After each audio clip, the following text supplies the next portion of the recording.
अस्सलाम वालेकुम, मैं असदुल्ला खान हूँ। पाकिस्तान की तारीख के तारीख़ी इलेक्शन हो गए हैं ये, जिसमें मैं अभी कैलकुलेट कर रहा हूँ। मैं अगले व्लॉग में आपको बताऊँगा कि एक्चुअली नून लीग की कितनी सीटें आई हैं और कितनी सीटों पर झुल्लू फिरा है। यानी असल में ये जो इस वक्त तक हम कोई 56 सीटें 56 सीट्स पीएमएलएन की देख रहे हैं, अब यानी इतना ज़ोर लगा के कि कल रात से लगे हुए हैं और अभी सीटें 80 भी बन नहीं पा रही। तो ये जो एक्चुअली नून लीग की सीटें एक्चुअली कितनी हैं इनमें से, यानी जो झुर्रू वाली निकाल दें तो बाकी कौन सी बचती है। झुर्रू का तो हमें साफ पता है ना, ख्वाजा आसिफ झुर्रू है, फिर जो कैसरा इलाही को जो हराया गया है, फिर जो नूर आलम खान को हराया, जो ओन चौधरी, यार देखिए ना आप, बंदा सर पकड़ के बैठ जाए। इस्लामाबाद की तीनों सीटें, तो एक्चुअली नून लीग ने कितनी सीटें ली हैं और कितना उनका काउंट ज़बरदस्ती बना है, ये तो मैं अगली वीडियो में कैलकुलेट करके आपको बताता हूँ। और आपको हमारी कैलकुलेशन पे शक बिल्कुल नहीं करना चाहिए। आपको पता होना चाहिए कि जो कैलकुलेशन हो रही है वो असेसमेंट है, ज़ाहिर है 100% तो पता नहीं होता, लेकिन ये वाली कैलकुलेशन तो अभी हमें पता है ना कि किन सीटों पर आपकी का झुर्रू है। लेकिन देखिए हैरानकुन चीज़ें क्या हुई हैं। मेहरबानो कुरैशी जो हैं उनके 16,500 वोट मुस्तरद हुए हैं, 16,500 वोट मुस्तरद हुए हैं और उनकी जो जीत हार का मार्जिन है वो 8,000 वोटों का है।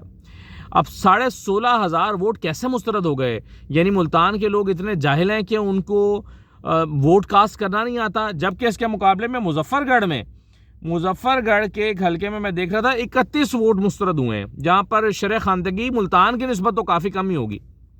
हालांकि ये शहरी हल्का था मेहरबानो कुरैशी का, तो मेहरबानो कुरैशी के शहरी हल्के में 8,500 वोट मुस्तरद हो रहे हैं और इनके मुकाबले में मुजफ्फरगढ़ में जो है वो सिर्फ 31 वोट मुस्तरद हो रहे हैं। तो इसका मतलब क्या हुआ कि मुल्तान के लोग जाहिल हैं और मुजफ्फरगढ़ के लोग बहुत पढ़े लिखे हैं, उनको पता है वोट कैसे कास्ट करना है। मुल्तान के लोगों को तो वोट कास्ट करने का नहीं पता, उन्होंने डबल मोहरें लगाई हैं। अच्छा, फिर चकवाल में अयाज अमीर साहब के हल्के में देखें क्या वारदात हुई है। अयाज अमीर साहब के हल्के में 1,41,000 वोट पड़ रहा है जीतने वाले को, 1,31,000 वोट पड़ रहा है हारने वाले को, अयाज अमीर को। मार्जिन निकाल दिया है 12,000 वोटों का और मुस्तरद वोट है 24,500 मुस्तरद वोट हैं अयाज अमीर साहब के।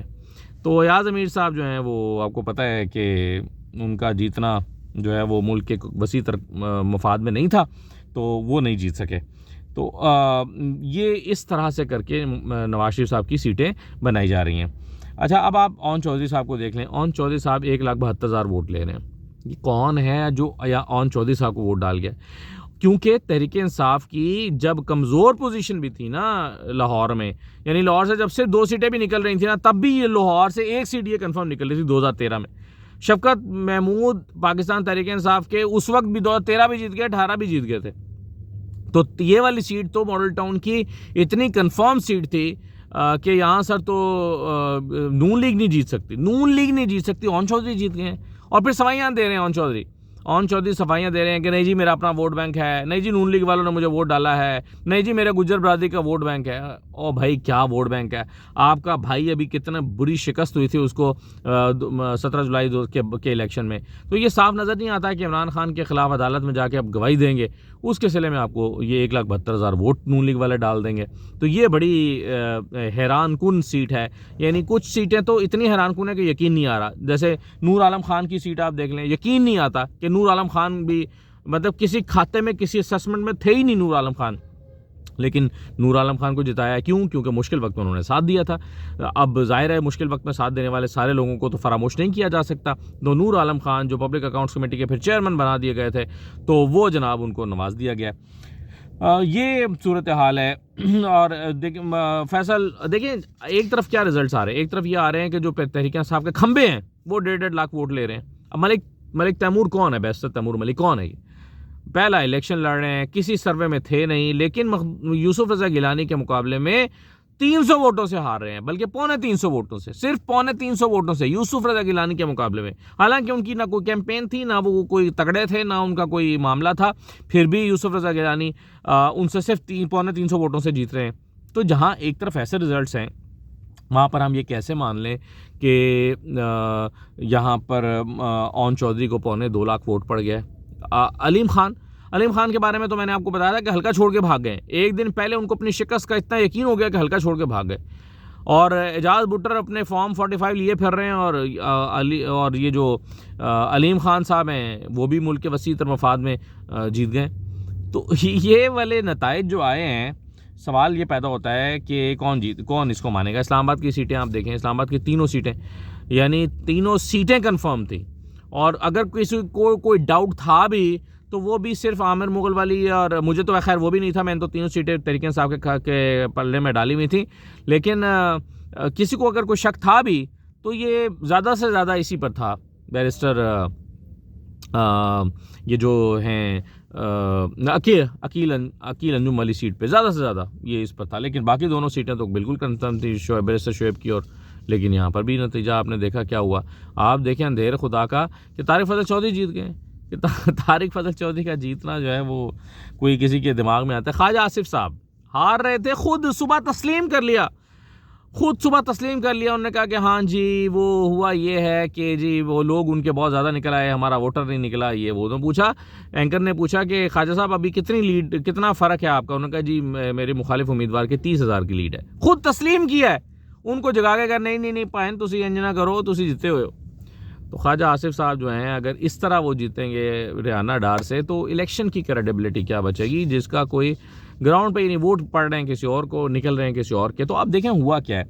हुआ ये है कि ये एक रिवायत बना दी गई है नई, और रिवायत ये बनाई गई है कि वोट कोई किसी को भी पड़े, फॉर्म 47 नया बनाना है, बस फॉर्म 47 तख्लीक करना है। अब इसका मतलब है कि उसका फॉर्म 45 से मुताबिकत रखना कोई ज़रूरी नहीं है, क्योंकि फॉर्म 45 तो सिमाबिया ताहिर भी लेके फिर रही हैं कि मेरे देखें पूरे राजा बशारत पूरे फॉर्म 45 उन्होंने अपलोड कर दिए कि भाई मेरे ये फॉर्म 45 हैं, कैलकुलेट कर लो, मुझे कहाँ से आप हरवा रहे हैं। राजा बशारत जो है वो कह रहे हैं।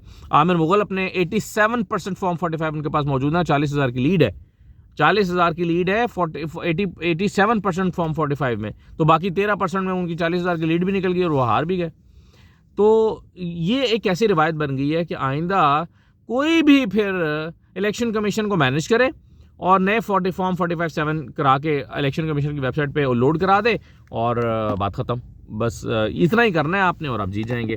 तो ये इलेक्शन कमीशन जिसने इस तरह के इलेक्शन करवाए हैं कि बल्ले के निशान के पीछे पड़ गया, सब कुछ करके देख लिया, और उसके बाद फिर अब आखिर में उसको बिल्कुल कपड़े उतार के, इलेक्शन कमीशन को बिल्कुल कपड़े उतार के अलिफ होकर, और फिर उन्होंने जो है वो ये फॉर्म 47 जारी कर दिया और कह रहे हैं कि जी बड़ी मेहनत से बड़े ज़बरदस्त इलेक्शन कराए हैं। कौन पूरी दुनिया के सफारत खाने जो पाकिस्तान में इस्लामाबाद में हैं वो बैठे इस वक्त सोच रहे हैं कि ये क्या हुआ और ये कैसे हुआ और ये इन्होंने कैसे किया। वो इस इलेक्टोरल जो है प्रोसेस उसकी पूरी साइंस को समझने की कोशिश कर रहे हैं कि अच्छा यूँ भी होता है। तो कराची में अब देखें आप क्या हुआ। कराची के जितने शहरी हल्के जहाँ पर तहरीक इंसाफ स्ट्रॉन्ग थी, आलमगीर खान को बहुत वोट पड़ा है, लेकिन आलमगीर खान नहीं जीत सके। खुर्रम शेर ज़मान का पता नहीं क्या बनता है, आफ्ताब जहांगीर को हरा दिया गया है। तो जहाँ पर वोट पड़े हैं शहरी सिंध में, शहरी कराची के शहरी इलाके में, सेंट्रल कराची में, वहाँ से भी तहरीक इंसाफ को नहीं जिताया गया या नहीं जीती। अब वहाँ पर क्या हुआ है कि एमक्यूएम की पोजीशन को स्ट्रॉन्ग किया गया। एमक्यूएम की पोजीशन स्ट्रॉन्ग करने का क्या मतलब है कि एमक्यूएम एक तगड़े ग्रुप के तौर पर पार्लियामेंट के अंदर आए और नवाज शरीफ साहब के ऊपर जो है ना वो उनके दिमाग पर लटकता रहे और कहे कि देखें जी हमारे हुकूक नहीं देंगे तो फिर हम जा रहे हैं, फिर हम नाराज़ हैं, फिर हम निकल जाएंगे, फिर हम हुकूमत से गौर करेंगे, वही पुरानी बातें वो करेंगे। तो एमक्यूएम की खूबी ये है कि वो इतने अच्छे बच्चे हैं कि वो एक ही बात को बार बार दोहरा सकते हैं और उसमें बिल्कुल शर्मिंदगी महसूस नहीं करते कि हमें दीवार से लगाया जा रहा है, फिर हम अपना हक महफूज रखते हैं, फिर हम देखें, फिर हम ये करेंगे वो करेंगे, फिर हम हुकूमत से निकलने पर गौर कर सकते हैं। और कल को अगर अदम एतमाद का मौका आया भी तो ये सबसे आगे होंगे भागने वालों में, और इसीलिए इनका तगड़ा ग्रुप बन के आया है और तहरीक इंसाफ को यहाँ पर कमज़ोर किया गया है ताकि कराची से एमक्यूएम एक ऐसे ग्रुप के तौर पर हो जो इंतहाई ताबेदार हो और कल को नवाज शरीफ को कंट्रोल करने में इस्तेमाल किया जा सके। एमक्यूएम को अक्सरियत देने का मकसद यहाँ से ये है। अब नवाज शरीफ साहब कैसे हुकूमत बनाएंगे। देखें, नवाज शरीफ साहब कल तो घर चले गए, विक्ट्री स्पीच उन्होंने तैयार की हुई थी, नहीं की। फिर उनको हिलाया जुलाया गया, सुत्ते नू जगाया गया और उसको कहा गया कि भाईजान जागो, होश पड़ो होश। तो उनको कहा गया कि अभी आप हिम्मत करें थोड़ी सी, अभी देखते हैं क्या होता है। फिर मरियम औरंगज़ेब साहबा टीवी पर आई, उन्होंने कहा कि जी हमें जो है वो, मरियम औरंगज़ेब का ये बड़ा बयान अभी दिलचस्प आया थोड़ी देर पहले, कोई 2 घंटे पहले। उन्होंने कहा कि जी हम सबसे बड़ी पार्टी बनकर उभरे हैं। चलें, टेक्निकली ये बात ठीक है उनकी, क्योंकि आज़ाद उम्मीदवार तो पार्टी नहीं है, तो हम सबसे बड़ी पार्टी बन के उभरे हैं और इंशाल्लाह हुकूमत बनाएंगे पंजाब में भी और वफाक में भी। नवाज शरीफ साहब अभी स्पीच करेंगे शाम को, और अवाम ने खिदमत को वोट दिया है। यानी ये सारी बातें करने के लिए भी एक हिम्मत, हौसला चाहिए और ऐसा जिगरा चाहिए जो मरियम औरंगज़ेब के पास है। भाई आपको आवाम ने मुस्तरद कर दिया, लोग आपके लिए वोट डालने नहीं निकले, आपको मुस्तरद कर दिया। अब आपको ये धक्के से बना के अक्सरियत दी जा रही है और आपको इस बात का अच्छी तरह अंदाज़ा है। इसके बावजूद आप ये कह रहे हैं कि जी खिदमत को वोट मिला है। भाई आपको वोट नहीं मिला, आप ये माने कि ये सीटें अभी मैं कैलकुलेट कर लेता हूँ, मेरा ख्याल है 15-20 से ज़्यादा सीटें नहीं निकलेंगी नून लीग की, जो ओरिजिनल सीटें हैं जो वो जीते हैं। तो अभी ये अगली वीडियो में मैं कैलकुलेट करके आपको बता दूंगा कि ओरिजिनल इन्होंने कौन सी जीती हैं और कितनी जीती हैं। तो ये सूरत हाल है।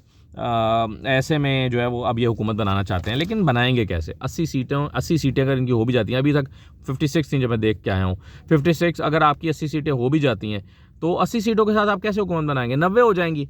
अब 90 के साथ हुकूमत बनाएंगे तो चलाएंगे कैसे? वो तो पीडीएम की हुकूमत बन जाएगी। पीडीएम की हुकूमत मुल्क तो नहीं ठीक कर सकती, पीडीएम की हुकूमत मुल्क तो नहीं चला सकती, पीडीएम की हुकूमत से मसाइल तो नहीं हल हो सकते। नवाज शरीफ खुद वज़ीर आज़म नहीं बनेंगे, नवाज शरीफ को बना देंगे, वही पीडीएम की दोबारा हुकूमत बन जाएगी। कैसे? पीपल्स पार्टी को साथ मिलाएंगे। जहांगीर तरीन साहब की हालत तो इतनी पतली है कि जहांगीर तरीन साहब दोनों सीटें हार गए हैं और परवेज़ खट्टक साहब जो हैं वो तीसरे नंबर पर हैं। 60,000 वोटों से परवेज़ खट्टक साहब हारे। तो यार कितनी जान डालेंगे इन मिट्टी के पुतलों में कि कैसे इनको ज़िंदा करेंगे जो सियासी तौर पर फौत हो गए हैं, सियासी तौर पर जिनका जो है वो कहानी ख़त्म होगी, इनको कैसे उठा के। अनिका भट्टी आप देखें, साहिरा अफजल तारड़ से अनिका भट्टी जीत गई हैं। अनिका भट्टी एक वो खातून जिन्होंने कभी सियासत में हिस्सा नहीं लिया, यानी उनके वालिद भाई को पकड़ा, शौकत भट्टी को नहीं उतरने दिया मैदान में, मेहदी भट्टी साहब गायब रहे।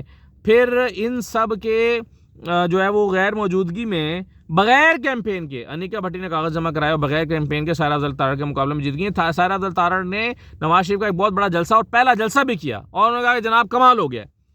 तो इतना बड़ा जलसा करने के बाद अगर वो हार रहे हैं बगैर कैंपेन के, तो आप सोचें ना कि बाकी जगहों पे क्या हालत होगी। ओकाड़ा हार गए हैं आप गुजरांवाला से सीटें हार गए हैं जो गढ़ समझे जाते थे नून लीग के। तो मियाँ साहब मेहरबानी करो, हुन एदा ये जो वोट को इज्जत दो वाला फार्मूला है ना, जो आप कहते थे वोट को इज्जत, तो अब वोट को इज्जत दें। आप अब जिसका वोट है उसको दें, कहें कि जनाब ग्रेसफुली कि मैं अपोजिशन में बैठूंगा, भाई मुझे लोगों ने मुस्तरद कर दिया है, मुझे इस दफ़ा लोगों ने पसंद नहीं किया, मुझे इस दफ़ा लोगों ने वोट नहीं किया और मैं इस दफ़ा अपोजिशन में बैठूंगा। ग्रेस दिखाएं, क्या हो जाता है इससे? इलेक्शन हारते हैं, इलेक्शन जीतते भी हैं, कौन सी ऐसी मजबूरी है कि आपने ज़रूरी हुकूमत बनानी है और इस तरह की कमज़ोर हुकूमत बनानी है? आप किसी और का मैंडेट लेंगे, आज़ाद उम्मीदवारों को मिलाएंगे, जाके हुकूमत बनाएंगे, किस मुँह से बनाएंगे? मियाँ साहब मेरा आपसे ये सवाल है। इजाज़त दीजिए, अल्लाह हाफ़िज़।